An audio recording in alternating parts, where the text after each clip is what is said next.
podcast where I, Sean, embark on a journey to understand what's happening in my own head. Spoiler alert, I have no clue, but that's precisely why we're here. In each episode, I explore questions about the brain that I believe will resonate with all of us. Like, why can't I turn my brain off at 3 a.m.? Why my memory only works when it feels like it? And why my brain seems to betray me when I need it most. Listen, I'm not a scientist. I'm no expert. I'm just a guy looking to unravel the mysteries of my own mind. Fortunately, I happen to know a cognitive neuroscientist who is an expert in the brain, and I get to ask him all the questions I want. So, if you're curious, confused, or simply along for the ride, welcome. And hey, if you like what you hear, don't forget to like, follow, subscribe to the podcast, or whatever it is you do wherever you listen to podcasts. I don't know how the algorithms work. I just know that your support keeps this journey moving forward. And together, we might just discover something remarkable. This is John Teaches Sean about his brain. Let's get started. Hi, John. It's good to see you. It's good to see you, Sean. How are you? I'm great, thank you. What is on your mind this week? Oh boy, are you sure you want to ask that? Oh, now I definitely want to ask that based on that answer. Because what's the saying? I kind of have a bee in my bonnet a little bit. I've been constructing a soapbox, and I want to just stand up on it and plant my feet firmly on it, and then just tell you about a pet peeve that I have, if that's all right. Oh, yes, please. But when I get started talking about pet peeves, it usually takes me a little while to shift gears. So this intro might go a little bit longer than most, if that's all right, if I can just get everything out in the open and kind of air out my frustrations. This I gotta hear. Well, so there's a journal called PLOS One, and it's for so I'll back up a little bit. Normally, when scientists do research, at least in my field, in cognitive neuroscience, you do some research, you write up a paper, and you submit it to a journal for publication.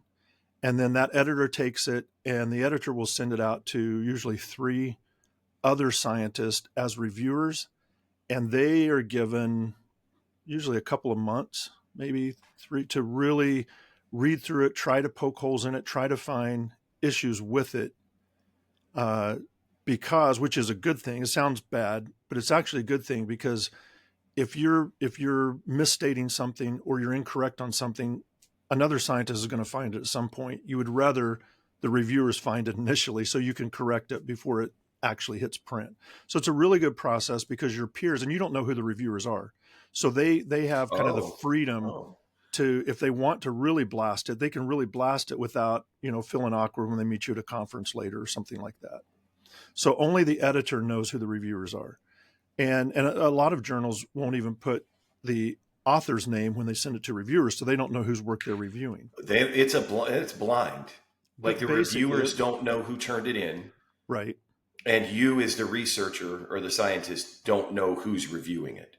Yes, that's right. Who's the editor generally? I mean, what position would that be? So that is somebody, so it depends on what specialty area you're in. So if you're in like cognitive neuroscience and you're studying memory, then it's going to be usually one of the top memory experts in the field will be the editor of one of the top journals. So okay. Editors will change from time to time, or if it's in like visual cognition, then one of the top vision scientists that's in cognitive science will be the editor of that, and that's their job. They receive all of the articles coming in, and that allows them also the ability to, because they have final say if something's published or not. So even if the reviewers all say, yeah, this is great, and they look at it and say, no, this doesn't meet the quality of our journal, they'll send it back and say, you might consider publishing this in a different journal, one that's, without saying it, one that's not at this level. Right. But they can make a call for papers. They can say, you know what, we really need, my field that I'm in really needs more information about this one area. So I'm going to have a call for papers about research in this one area, and we're going to publish a journal. One of our issues is going to be on this topic. So they can do that as well. And then they get to see where they put it in and where it fits and all of that. So you submit your work, and this is after months and months of research and writing. You submit your paper. The editor reads it, and sometimes they'll just read it and reject it right away. But a lot of times they'll read it and say, okay, I'm going to send this out to reviewers. And this is all good because this is what makes good science. Yeah, You want absolutely. the top, smartest people doing this. They'll send it out to reviewers. They have 2 or 3 months. They'll send it back. The editor will keep it for a little bit because he's going to read the reviewers' comments and see what they say. And then he or she is going to make their comments as well and then send it back to you. And now you have like 6 months deadline that if you want to address their issues and resubmit it, you can, or you don't have to. But now there's almost always something you have to do. So then you do some revisions and writing and address their concerns and change it, and then you resubmit it. And then sometimes they'll send it out for review again to maybe one of the reviewers had an issue that you address. So they'll send it back to that reviewer and say, does this meet your expectations?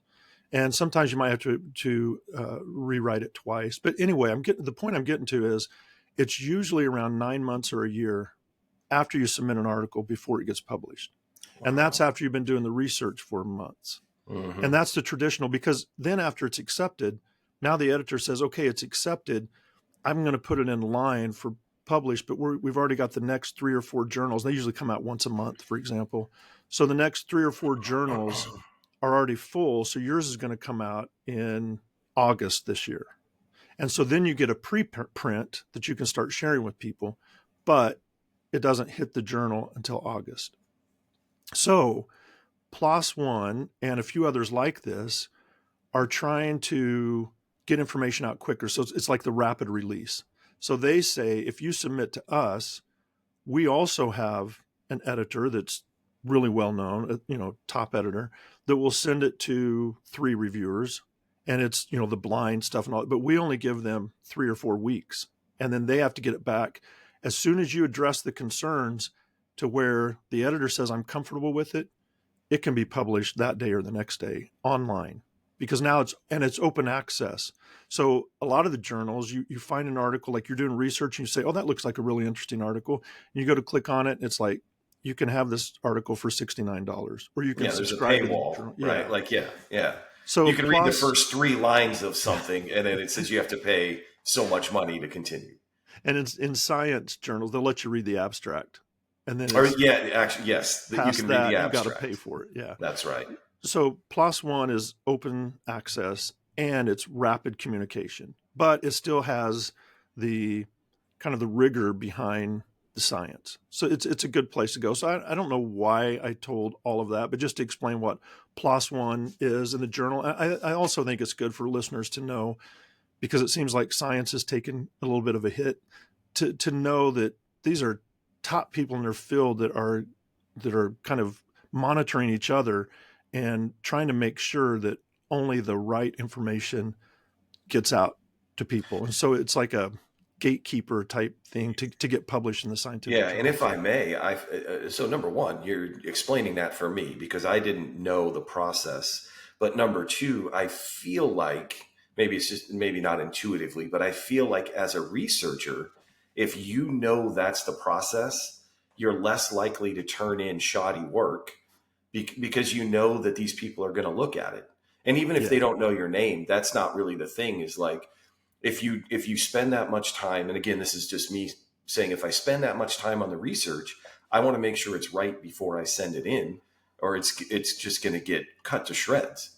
Yeah. And if you had heard some of the stories that are told in graduate schools about examples of people who did shoddy work and it got published, and then later how people found almost immediately that it was really crappy work and didn't hold up, and other people disproved it really, really quickly, and kind of the shame that goes with that, that's also a motivator. Like, I don't want my work later to be an example used in graduate schools of what you shouldn't do when you're publishing. So that's also a really strong motivator to make sure you're as accurate as you can possibly be in your research and in your writing.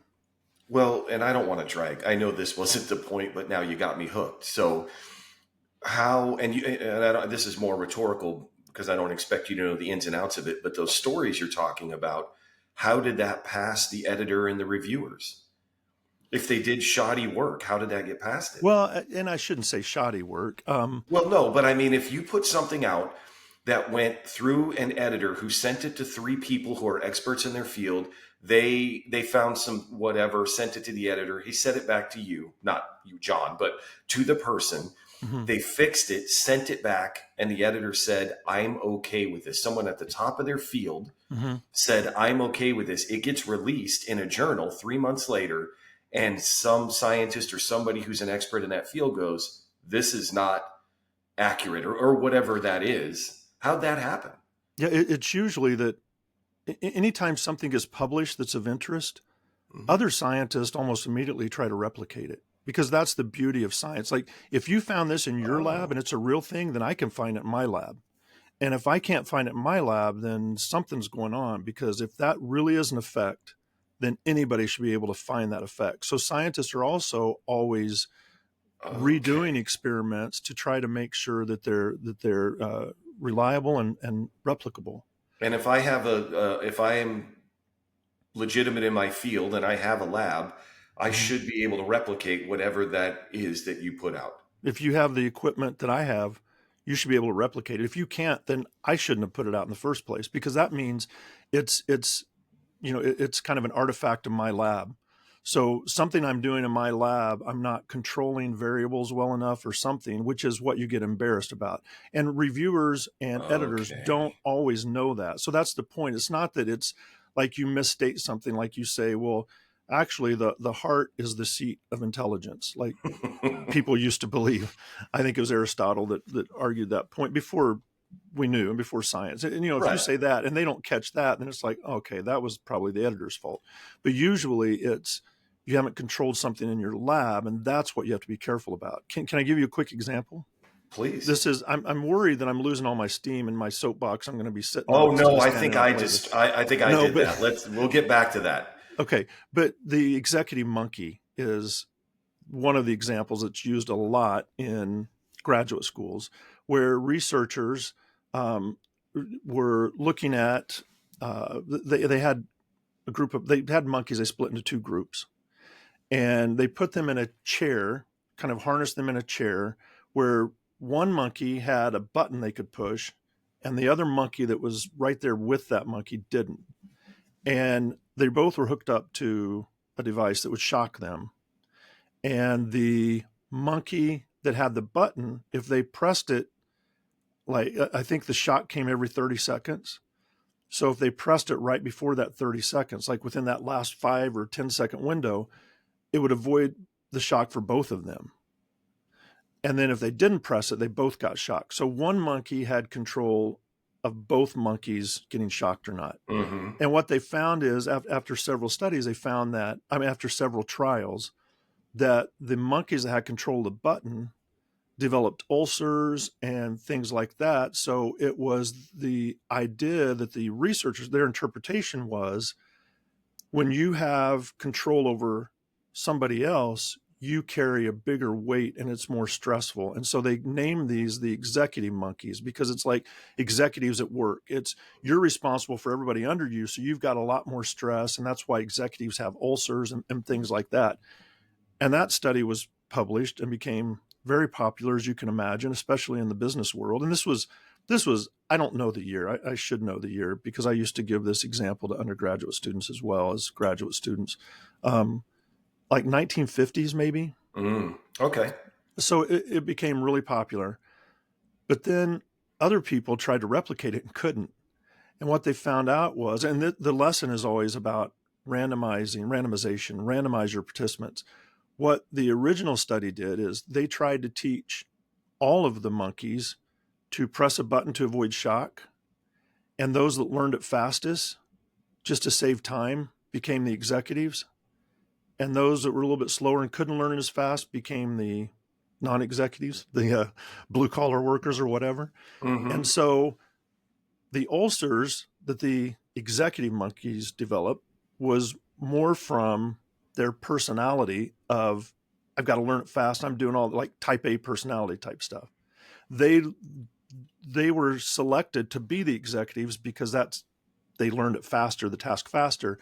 So when you randomized it, and it didn't matter who could learn the task, how long it took them, you just randomly assign them to the two groups. That effect went completely away. So now the executives weren't getting the ulcers. It was just, the so-called blue collar monkeys that were type A were getting ulcers too from getting shocked and they couldn't control it. So it didn't have anything to do with who controlled the shock. And so those original psychologists and experimenters, they had to write their apology, and everybody in the scientific world was like, wow, let that be a lesson. And one of the first times I started teaching it to undergrads after I graduated, I just thought Google had just come out about that time. Computers were new. No, but I just went on and Googled, and it literally was one of the first times I'd started using Google. I just Googled executive monkey. You can't believe how many stories popped up in business and books, and everybody telling the story about the executive monkey, but the original story, Right. not the follow-up that it wasn't true. And it turned out when you randomized the monkeys as participants, the effect went away. It's the initial effect because that's such a great story. So that's what you want as scientists. It doesn't matter that the business world is still telling your story. It's kind of almost every time you hear it, you cringe and go, because I screwed that up, and now people are still saying it. So so that's what you want to try to avoid. So that I could spend an hour on this, but that's not the point of this. Maybe we'll talk about this again. But tell me again the name of the website or the space that we can speed up this research process with maintaining the fidelity of the process. Yeah, this is one of several, but it's called PLOS One. It's One in all capital letters, PLOS. Okay. ONE. PLOS One. One. This article was about some scientists were looking at social media and specifically at TikTok, and they were looking at posts regarding ADHD and its kind of its ideology, its characteristics, and its treatment plans, because people were giving advice on TikTok. So they hang on. Bro science advice? Is Sean giving advice on TikTok? Probably. Well, okay. There was bro scientists, but what's even more disturbing is sometimes there are more people who have built up more credit and should know more about it are also giving misinformation. People in the medical field? Well, I don't know specifically on this, but that's really where my soapbox is what you started to allude to. So let me just tell you about this ADHD real quick, and then I want to get on my soapbox. Okay. So they went to hashtag ADHD on TikTok, I think is what they said. And they took the 100 most popular by posts and like reposts and likes and all of that and views, the 100 most popular TikTok videos about ADHD. And these had about 500 million views. So this is going out a lot of people. That's a lot. This is information getting out there. And they found that well over half of those videos, the content on the videos mismatched clinical guidelines about ADHD. Like they misdescribed it. They misdiagnosed. They were giving ways to diagnose it that was wrong. They were giving treatments that were wrong. And this is over half of this 500 million out there. And it happens. This is my soapbox because it happens so often. And when it's bro scientists, I have a little bit more, I have tolerance for that because they're trying to help people and they've heard something and they want to share it. Yeah. So it's not as much, and it's usually well-meaning and they're trying to help. I know sometimes it's probably to get clicks. So I'm not letting every bro scientist off the hook, because they're, some do it for other reasons. But I think most people are they believe something and they get it out there. And usually what they believe is what makes intuitive sense. Yes. And that's where a lot of the problem is, because intuitively, if you've ever stood on the beach, you're not far from a beach. If you stand Not on a far. beach and look out over the ocean, you can tell that Earth is flat.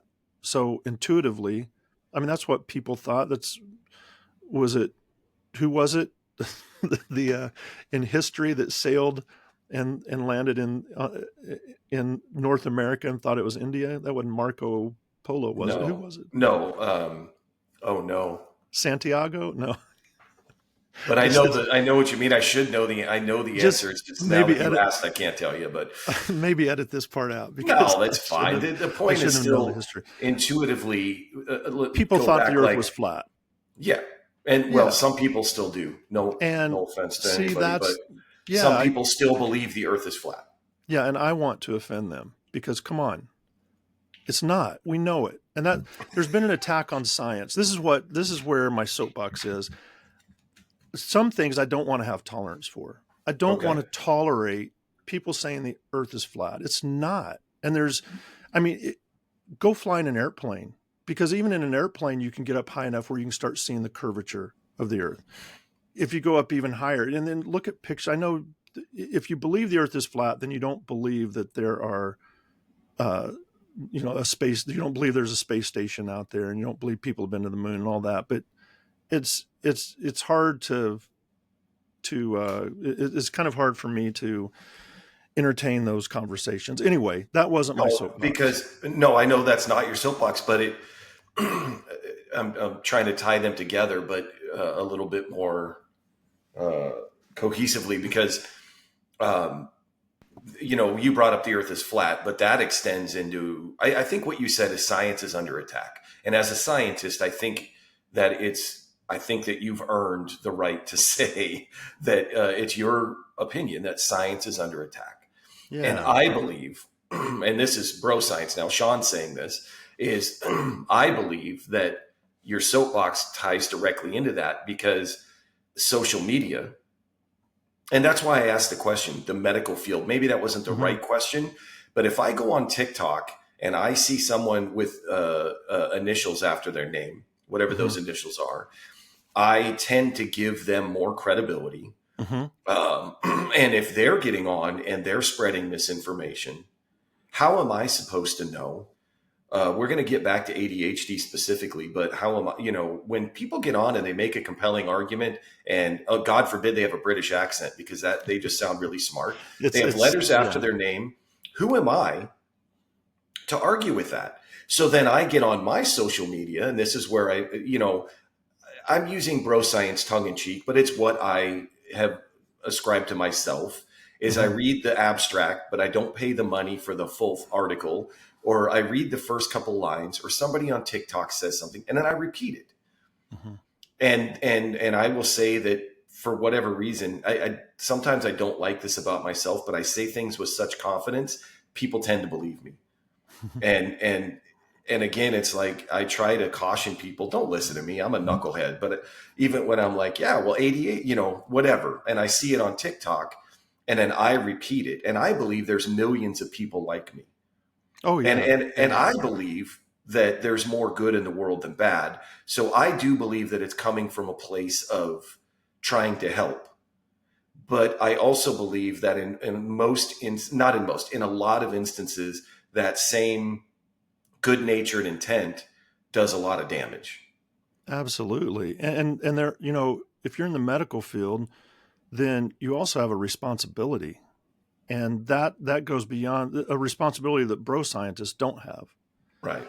And that's, I think, what bothers me. And so you said, if you see somebody, maybe they have a British accent with a lot of letters behind their name, who are you to argue with them? It would be, well, just a quick search maybe would let you know what do most people in that field believe, because there's still debates in science. There's always debates. It wouldn't be nothing is ever completely proven. And so there's scientists and researchers are always debating things. and there's usually at least 2 points of view, sometimes more, but it's like 90% of all the scientists line up on either one side or the other. And it's usually the differences are so subtle, you're like, why are you arguing about that? And there's reasons why you have to argue about those subtle differences, because it's going to be the foundation for future research. So those arguments are needed and necessary. But somebody on the outside looking in, thinking that's such a minor point. Why are you arguing about that? Because you all agree with basically the gist of everything. But then you have the 10%, hopefully it's not that high, maybe it's 2%, I don't know, of people in the medical field or the healthcare field that just don't want to believe this. So they have their own beliefs and they just don't want to believe science for whatever reason, and what everybody else has been studying. And when you've been in science, you've done the research, and you see how rigorous and how long it takes just to complete one study and find your results, and then the data analysis, and then writing it up and going through the whole publication process we talked about. I mean, it's serious stuff with serious ramifications when you ignore all that. And so, getting back to this story, Casey showed me a Facebook post from a doctor out of Houston, and I think I don't even remember his name, to be honest. He has like 70,000 followers or something, or 70,000 likes or something like it. It was a huge number. Okay. But it's a doctor, and he's got eyeballs on his social media. A lot of eyeballs. Okay. And he's usually talking in his doctor's garb with, like, he just came out of surgery, because then that's even more believable. He's in his scrubs or whatever. And like, I only have a second here, and then I know doctors are really busy. And so he posts so much, and I'm thinking he probably doesn't have time to do the research behind everything he's posting, but he wouldn't have as many followers, but it would be better for the field of science if he would post less and do more research about what he's posting, because his post was that the Dunning-Kruger effect is, he said, social media is following this Dunning-Kruger effect where the dumbest people have the most confidence and the smartest people have the least confidence. So the misinformation is what is getting out there. I'm going, okay, I kind of agree with the gist of what you're saying, but you're misinterpreting the Dunning-Kruger effect. And then he had a graph with it that showed a chart where it had this peak. It had at the x-axis, it had how your credit, your smarts, or how much information you knew in a certain field, like your knowledge level. That was at knowledge level. And on the Y, it was confidence level. And so there's this really large spike at the beginning where there's a lot of confidence with little knowledge, and then it dips down and kind of goes up again towards the end, but not nearly as high. And that peak was called the Mountain of Stupid. And then it went through the Valley of Despair. And it had up in the corner the Dunning-Kruger effect. People, the dumb people always are the most confident. And I'm going, Dunning-Kruger is a cognitive bias. That's one of the heuristics. We've talked about heuristics before. That's a heuristic that says about an individual, not about people. It's not about a group of people. It's like me as an individual. I tend to have more confidence in knowing things that I'm not an expert in than what I'm an expert in. I feel like, man, I really don't know that much about, there's so much more to learn in my field. I don't feel like I'm an expert. So this is the actual cognitive bias you're describing right now, right? Yes. So it's so interesting, because I've heard that term before, but I never really knew what it was. Mm-hmm. And I would have believed the good doctor if I would have just looked on Facebook. But what you're describing is I will tell you my own experience, the analogy that I use, and tell me if I'm getting this wrong, maybe, but the more I learn about a specific topic, the more I learn how much I don't know. Yes, that's right. Is that close to what you're talking about? Yes. And that's, we're all like that. And there's been studies, not the Dunning-Kruger, but there have been other studies that ask for undergraduates, maybe they've had one psychology class about a topic in psychology, and have them rate their confidence in answering some questions.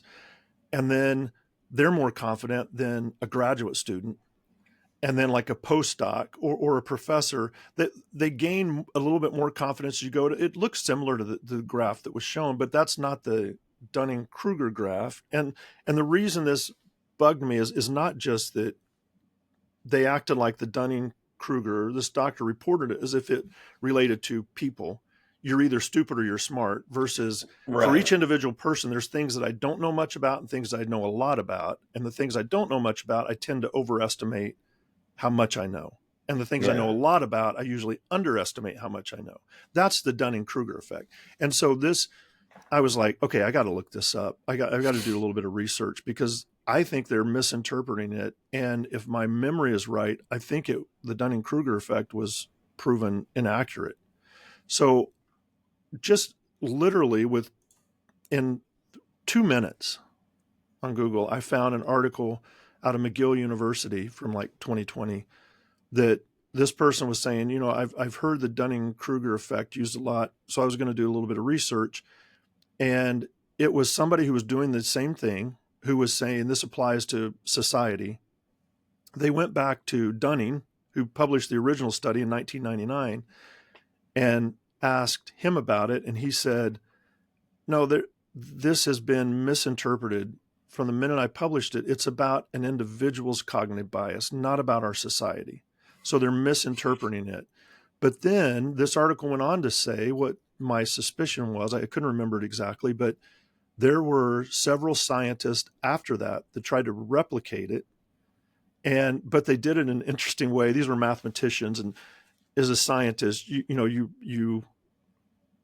want to make sure that other scientists can't disprove you don't want other scientists to disprove you. But then mathematicians are scary, because they just shoot from the hip. You never know what mathematicians are going to do. This group of mathematicians so Dunning's original, they took a large group of people. I don't remember how many students, and I don't want to misquote the study, but a large group of students, and they asked them a number of questions in different topics, and found that on the topics they didn't know much about, by their own admission, they were more confident in that. So they had a score of whether they were right or wrong on the questions, and then what their confidence was. That was the two scores that they compared. And they put it on a graph, and they said those who, and they broke it into quartiles. The 25% that, this one person, out of the 25% they knew the least about, the 25% they knew the most about, and then the other two quartiles in between. And they found that the questions became more accurate. They got them righter. Right. They answered the question correctly. Yeah. The more they knew about it, but they rated their confidence dropped lower. Yeah. So there was this X shape of the data. So these mathematicians, they said, well, let's just use the same number of students, and let's just have the computer randomly generate whether the answer was correct or not, and what their confidence was. And then we'll just plot those two against each other, break it up in quartiles, find the 25 lowest scores, the 25 highest scores, and then the two in the middle. And they found that same crossing line. It looked almost exactly the same. And then multiple mathematicians started doing that. So it was an artifact of taking a person's, like what they know the most about, what they know the least about, and plotting that. It was just an artifact in the lab. So the Dunning-Kruger effect has kind of been discredited completely. So now I'm looking at this post, and I'm going, you, first of all, misinterpreted it, the original study. It was about our individual cognitive biases, not about society as a whole. Then you ignored the fact that it's been disproven through random number generators that can find the same effect, which that's not an effect. If a computer can randomly come up with numbers and get the same effect that you think you found, then it's not an effect. And then that graph, I was looking at the graph, and down in the corner, it had somebody else's name on it, a .com on it. So I just went to their website, and it was a person that we're not supposed to stereotype people, right? That is what I've learned from this podcast. Yeah. And so you don't know how I fought that, because just the picture and the site and everything was like, but then this person's bio said, I'm here to help you get smarter without all the effort and the work. There we go. And this person said, in the last 2 years, I've read 35,000 pages of information, so I can break down whatever you need to know into a format that you can use for your business and for your life. And I was having this conversation with my daughter, who's an English teacher, and I told her about it. And she said, so if you read 2 or 3 of your Dr. Seuss books, that would be like 50 pages. If you read those to your grandkids maybe 1,000 times in the next 2 years, that would be 50,000 pages you've read. That's way more. So you're going to be way smarter than he is because you've read 50,000 pages. And I was picturing him putting them on book on tape and just letting him play in the background while he's creating all these misinformation graphs to say anyway, I was thinking then, not only did you do the first 2 things I said to the doctor, misinterpret it and not understand that it's been disproven, but then you also went to a source that's not credible at all and posted their information. Like if you would have just done one of those 3 things, I wanted to put on there, that what I just said, but then I realized that people will get 4 words into my post and not read the rest of it. So maybe like something snarky like, LOL, you're the one sitting on top of Mount Stupid because the study's been disproven, or whatever. But I think that had over 10,000 likes and he has over 70,000 followers. I don't know. That's my soapbox, because I don't have tolerance for somebody in the field. Like, stop posting as much and do better research so that your posts are accurate. So we're not getting all of this misinformation, because misinformation is so hard to correct and especially once it's out there, and especially when it fits our intuition, like our intuitive thinking, like just like the earth is flat. Oh yeah, it makes sense. I've been on the beach. I've seen it. Or ADHD is this. Oh yeah, I've had that symptom. So that must be me. It's so hard when it makes intuitive sense. Like, stupid people are more confident. That might be true, but that Dunning-Kruger effect is the wrong way to show. I don't know. That's my pet peeve. I hear it, but let me ask you a question then, since you open maybe Pandora's box here. So I understand your pet peeve is with people who are doctors, and that's why I asked the question. They're in the medical field to some degree, no matter whether it's a nurse talking about vaccinations or a doctor talking about, some effect, whatever it is, I get it. But now, for Sean, I'm on social media. I see a person with MD after their name in a lab coat, looking like, and again, I hate to stereotype, but it's a guy or a girl who just looks like they know what they're talking about. And they post this information, and I'm going to tie in a previous episode on attention. My attention span has been steadily declining because of social media, according to you. Yep. So I look at this post from the doctor, and you know what? Let's tie another thing in here. I'm really going to kind of come at you here. I have a short attention span. I see a doctor in a lab coat with an MD after their name. They sound smart. And then I look and they have 70,000 followers or whatever. And I go, oh, Dunning-Kruger or whatever it's called. Mm-hmm. And the graph, boom, that must be true. Sean now takes that information and my bro science kicks in. I don't do the research on the Good Doctor or Dunning-Kruger. I now repost it or just start on my social media throwing out Dunning-Kruger and stupid people and blah, blah, all that stuff. And you see what I mean? Now it's gaining traction, and hashtag Dunning-Kruger has got 1 million reposts or whatever. So from a practicality standpoint, and maybe this is like bringing sand to the ocean. I don't know, but how do we combat that? What does a normal person on social media do? And here's what's going to maybe break your heart, break your spirit. We have to acknowledge that these folks aren't going to do the research that you did. They're not going to do that. So what do we do? Yeah, see why I'm so frustrated? I do. I do. Because now it's out there. Like, out of all my years in the classroom, I never even got to teach 70,000 students. Yeah. So like all my work and effort And one post is just, and I don't have a good answer for what you're asking. It's a great question. It's probably the most pertinent question because we've got to figure out how to slow down misinformation in that way. But it's not just this doctor.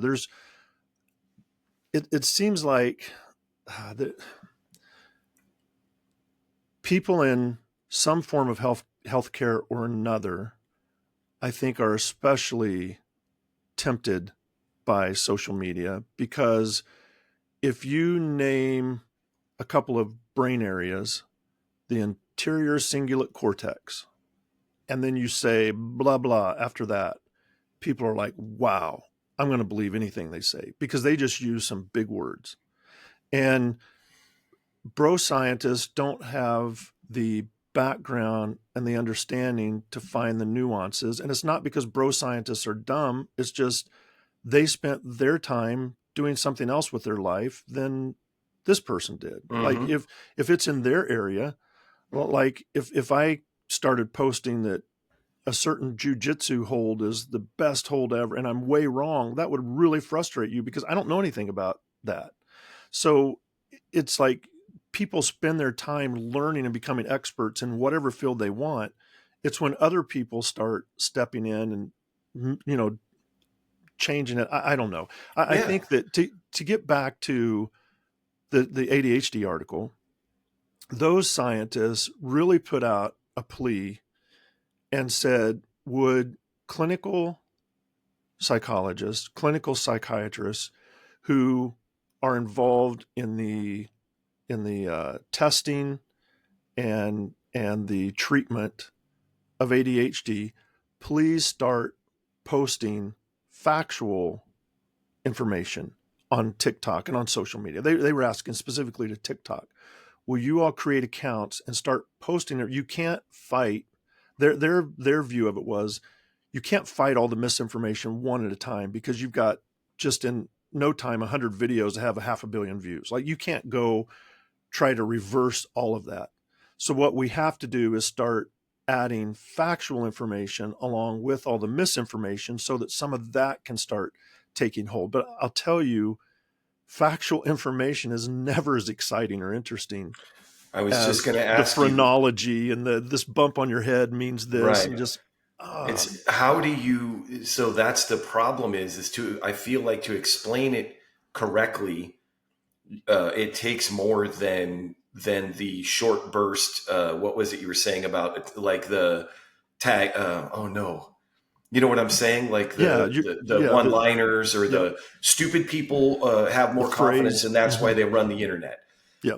And then you're going to combat that by saying ADHD is actually blah, blah, blah. Symptoms of, it's like, nope, you may be right, but that's not grabbing me.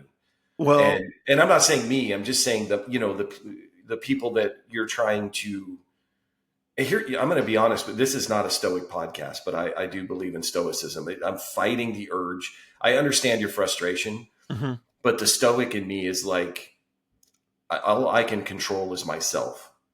So I have to, maybe, you know what? Maybe I'm answering my own question here. Is it's not about so much trying to change people's behavior with social media or what they click. And you don't have to believe in Stoicism or practice it. I'm by no means Ryan Holiday, even though I follow him closely. But again, I have to be in control of my own actions. So even the bro science Sean, when I read something from the doctor, I think this is it's a very small start, but I don't repost that. The onus is on me if I'm going to post something on social media, whether I'm a doctor or not, is that I do a little bit of research before I post it. That's a big ask, and I know that. But if you care about this topic, you don't have to be a scientist to care about this topic. Now I'm getting on my soapbox. Holy cow! Good. You just had me build a soapbox here on the podcast. So I think what I'm hearing you say, and I'm putting it in my own words, and I'm filtering it through my own beliefs, and that is, I'm not interested in changing anybody's opinion. Sean, I really am not interested in changing anyone's opinion. I don't have the time or the energy for that.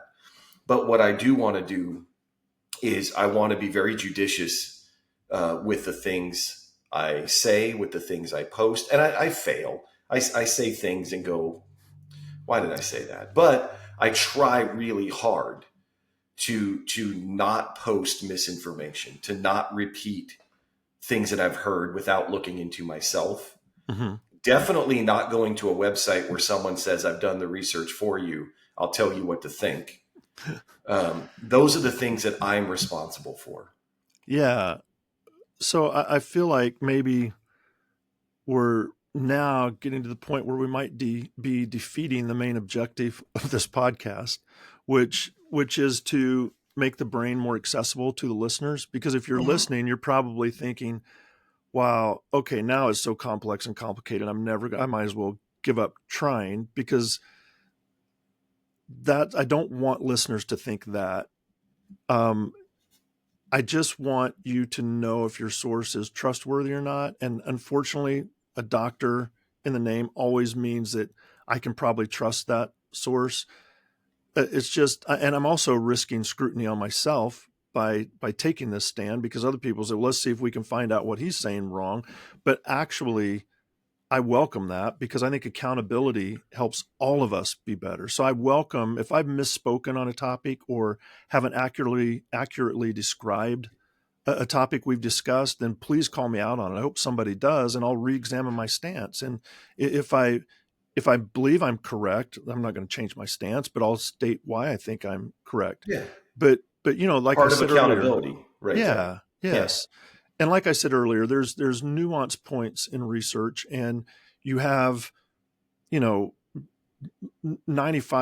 of the scientists agree on the generalities, but they'll argue over points. So you can find people who argue on almost anything, but just say, is this an outlier argument? Because those are the ones you have to be kind of careful about.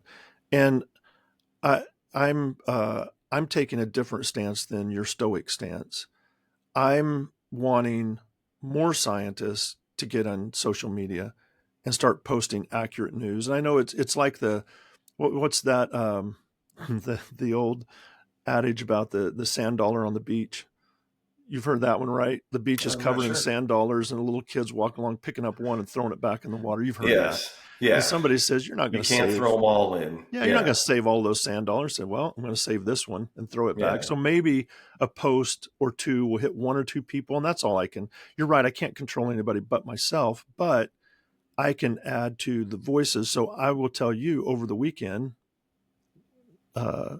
last week, maybe the middle of last week, I created a TikTok account. I'd never been on TikTok before. Really? Okay. I created a TikTok account to go with my X and BlueSky and Instagram and LinkedIn accounts. And I've never really posted in social media, but I'm going to try to start posting in social media. So if you want to find me on TikTok, I'm at brain_dude_ as Professor Jon. And I've tried to put brain dude, and I wanted all my handles to be the same across all media platforms, but people have taken brain dude. I got brain dude on BlueSky because it's new. Nice. But other, like on X, probably not. X, I think I got brain_dude_, I think, and Instagram might have been brain_dude__.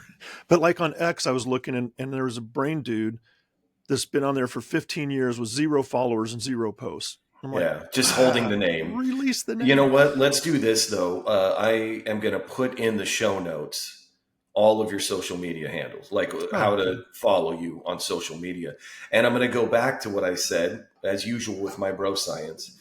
The stoic approach that I was talking about is not, I don't believe that it would say don't post on social media.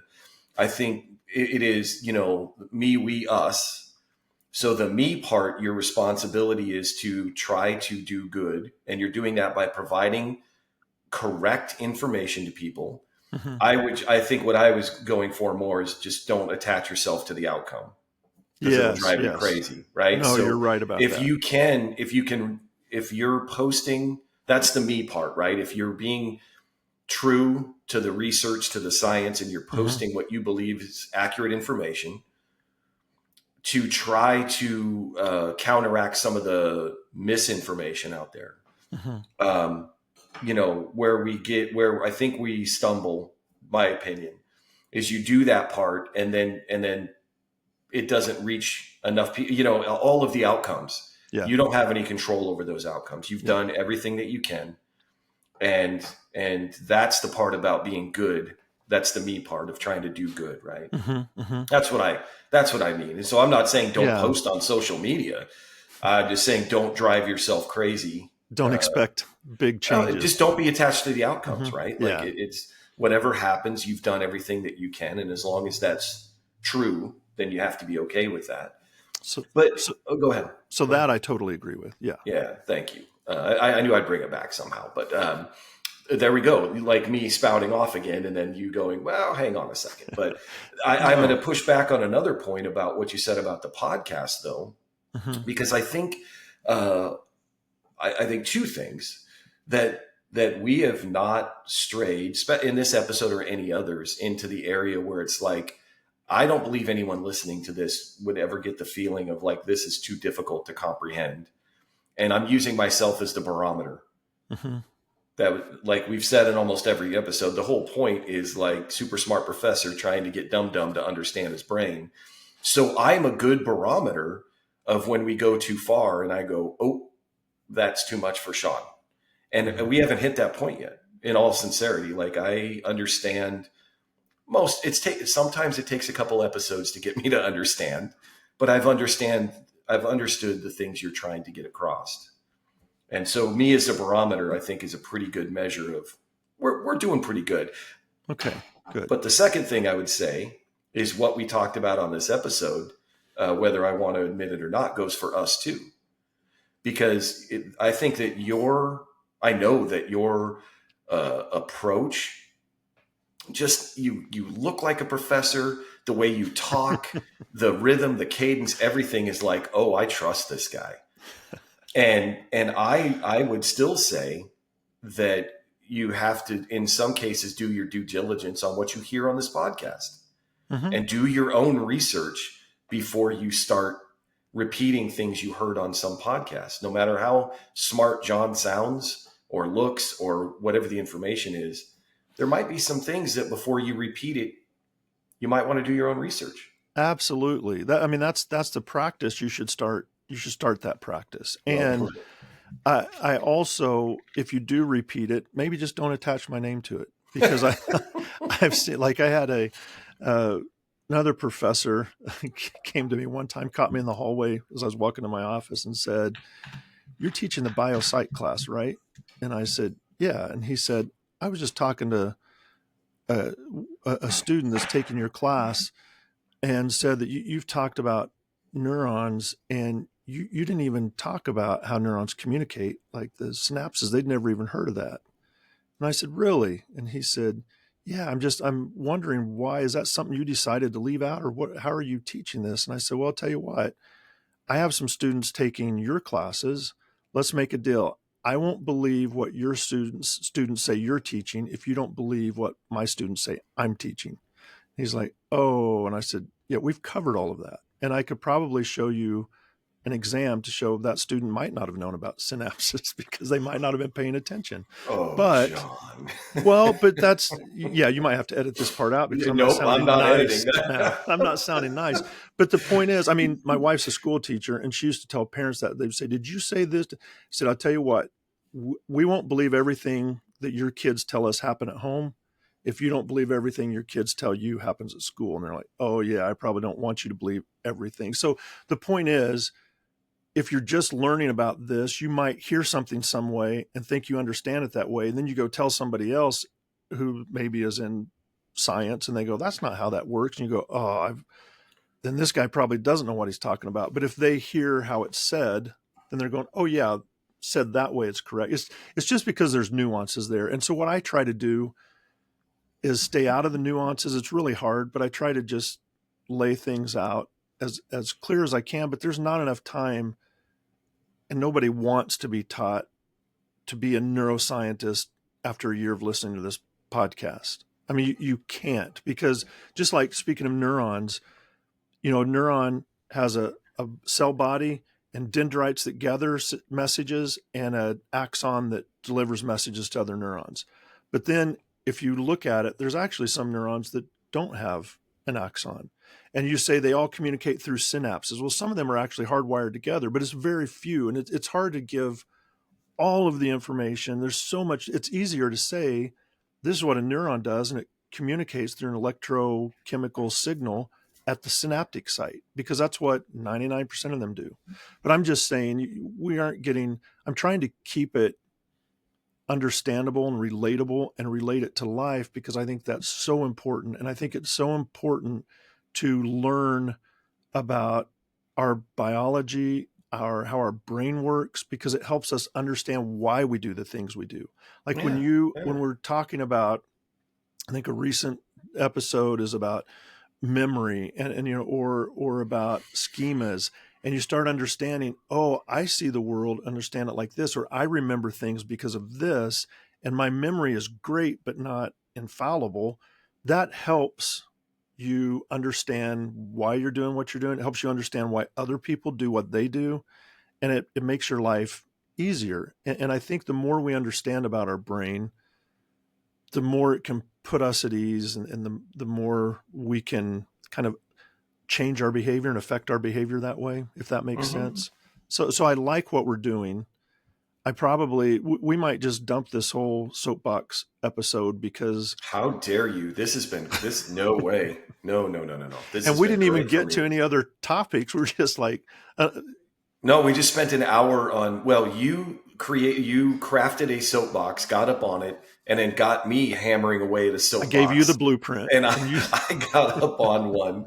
But I still think that if the goal of this podcast is to help people understand about their own brain, to understand about biology and how we're wired and all that stuff, this episode, whether you intended it or not, I mean, we were pretty specific about social media and like research and stuff like that, but I still think we didn't do a whole bunch of like brain stuff today, but we definitely gave some people, if you're listening to this, some things to think about how you interact with the world through social media. Yeah. So here's a takeaway, wrap up summary. Okay. If you're following somebody on social media and they're sharing recipes and showing pictures of family reunions, which are great, and then they try to tell you about vaccines and give you facts, maybe don't listen to them. That is such a great example. Maybe try their recipes and enjoy their pictures, but look somewhere else for your facts around vaccines and if they're effective or not.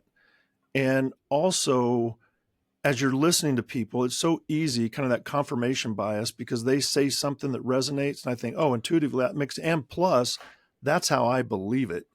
Now I'm really going to believe them. Those are the ones you have to be extra careful with. If you feel that, double check the information on that, because the minute you start to feel like intuitively, I just know this is right, it's probably not right. And so I'm not saying it's always going to be wrong, but there's a pretty good chance it's going to be wrong. And I think that we've kind of in America, at least, drawn sides on science, whether we want to believe everything or whether we want to believe nothing. And we should just always test everything. Science is a job that people have, and it's a task that we do to provide information. And so find the information. It's not that hard anymore. It was hard 50 years ago when you had to go to a library and go to a library catalog and look through and then go try to find. Yeah, it was really hard. Now it's not. I still don't know the Dewey Decimal System, so I would have been stuck. You don't have to know it now. Yeah, now I think what I'm hearing you say is you don't have to go into a lab and conduct research. Right.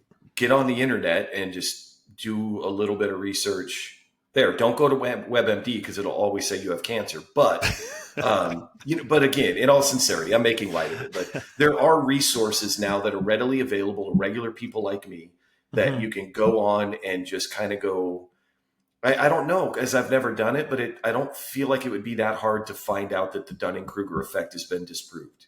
I just typed it in and said, what is the Dunning-Kruger effect? And in like the third one down was, I found it in less than 2 minutes. I found this There you article. go. There you go. It's really easy. But you have to be careful of the sources. So Yeah, just look what yeah. the source is. Like McGill University is a great source. That's a great university in Canada.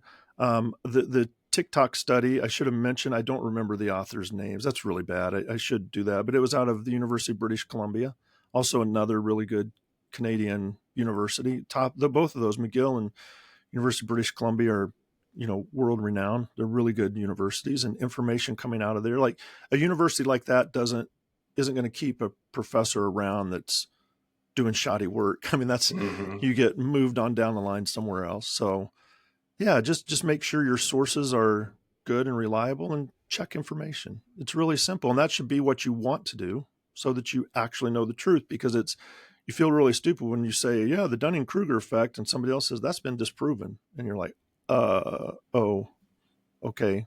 It's better to know it up front. Yeah. Yeah. Well, I don't want to speak for you, but I feel like, and I think it's because you feel like you were airing some grievances, which were valid, that you didn't feel like this was a very good episode. But I'm going to counter that with saying I think this was a great episode. Yeah. Okay. Maybe not as much science and brain talk, Yeah, but still valuable. halfway To me. through, you almost, you usually try to talk people off the ledge. You almost talked me into jumping. Yeah, I through, know. so I know that wasn't very good. that wasn't very helpful I know. to tell me how bad the world really is. Oh no, I still think the world is. I still think I said it earlier. I maintain it. There's more good in the world than bad. Absolutely. And I still trust in humanity. So, Good. the 15 people listening to this, Yeah. I think several of them will take it to heart and maybe start doing their own research. Good. And so this podcast, yet again, in my eyes, is a success. And maybe share it with people that are misusing information. Say, hey, listen to this. This is a good Hey, podcast. you might want to check out this podcast and then not tell them why. Yeah. And then at the end, they come back and go, "Were you talking about me? Why did you want me to listen to that? Was it? No, John, I mean it when I say it. If I'm the only person that has to be kept happy on this podcast, you have succeeded today. So I thank you for that. I appreciate all the information and your time. And I sincerely thank you. Absolutely. Enjoyed it, and just stay curious and keep flexing your brain. I will. Thank you. Until next time.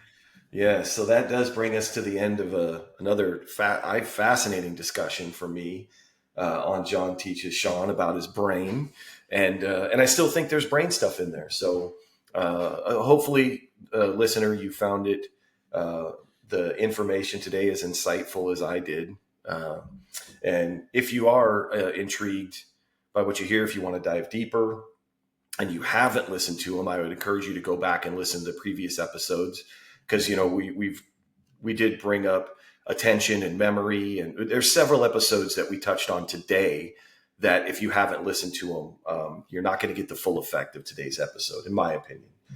But I'm always looking to just continue this journey. I want to keep doing this podcast selfishly because I learn something every week. And I hope that you listeners do as well. And so in order to do that, tell a friend, tell a coworker, tell a family member if you like the show. If you love it, tell two. Just get the word out. Word of mouth is actually a really good way to spread this information about podcasts and content. I am going to put in the show notes for this episode John's social media information. You can reach out to him directly. But also, I will put in there the podcast's social media information, because, we're getting more and more listeners or followers on BlueSky, on X. If you want to hit up John on any of those, but ask a question about your brain, about something that happened to you, or just anything that you want to kind of discover about yourself or your brain. And if we can answer it, I'm not saying that you'll get an entire episode, but we'll definitely address your question if it's pertinent to the brain and what this podcast is about. So again, we'd love to hear from you. Connect with us on social media, even if you want to, just say how good the podcast is or how bad I am at it. Anything. Share your thoughts, your insights, and any questions that you might have. And I just hope that we get enough listeners, that we get enough content, that we can continue this journey, like I said, for selfish reasons. So thank you, John. Thank you, everybody. And we'll see you next week.